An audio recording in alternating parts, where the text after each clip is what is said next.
السلام علیکم ورحمۃ اللہ وبرکاتہ۔ ناظرین، استقبال ہے آپ کا ہمارے چینل دا اردو نیوز میں۔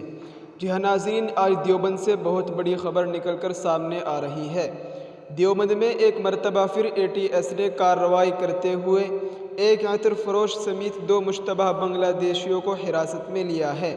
موصولہ اطلاع کے مطابق سہارنپور کی اے ٹی ایس ٹیم نے دیوبند سے 2 مشتبہ بنگلہ دیشی باشندوں کو حراست میں لیا ہے۔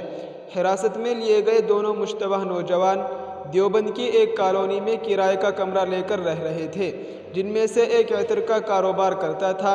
دونوں کے پاس اے ٹی ایس ٹیم نے ہندوستانی آدھار کارڈ، پین کارڈ اور دیگر دستاویز برآمد کیے ہیں، جبکہ بتایا گیا ہے کہ دونوں بنگلہ دیش کے باشندے ہیں۔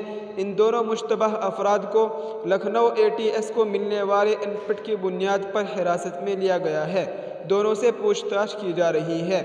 گزشتہ رات اے ٹی ایس نے دیوبند کے اسٹیٹ ہائی وے پر واقع کالونی پر چھاپہ مار کارروائی کر کے ایک مکان سے 2 مشتبہ بنگلہ دیشی نوجوانوں کو حراست میں لیا ہے۔ حراست میں لیے گئے دونوں نوجوانوں سے اے ٹی ایس ٹیم پوچھ تاچھ کر رہی ہے۔ اطلاع کے مطابق دونوں نوجوانوں کے پاس سے ٹیم کو ایک عدد laptop, 2 mobile phone, pan card اور آدھار کارڈ ملے ہیں۔ یہ سبھی دستاویز ہندوستان کی ہی بنی ہوئی ہے۔ اس سلسلے میں اے ٹی ایس ٹیم دونوں سے سختی کے ساتھ پوچھ تاچھ کر رہی ہے، لیکن اے ٹی ایس ٹیم کی جانب سے ابھی تک کوئی تحریری کارروائی نہیں کی گئی ہے۔ وہیں دوسری جانب مقامی پولیس نے مذکورہ کارروائی سے متعلق اپنی لاعلمی کا اظہار کیا ہے۔ جی ہاں ناظرین، یہ اس وقت دیوبند سے بہت اہم خبر تھی جس کو ہم نے آپ کے ساتھ شیئر کیا ہے۔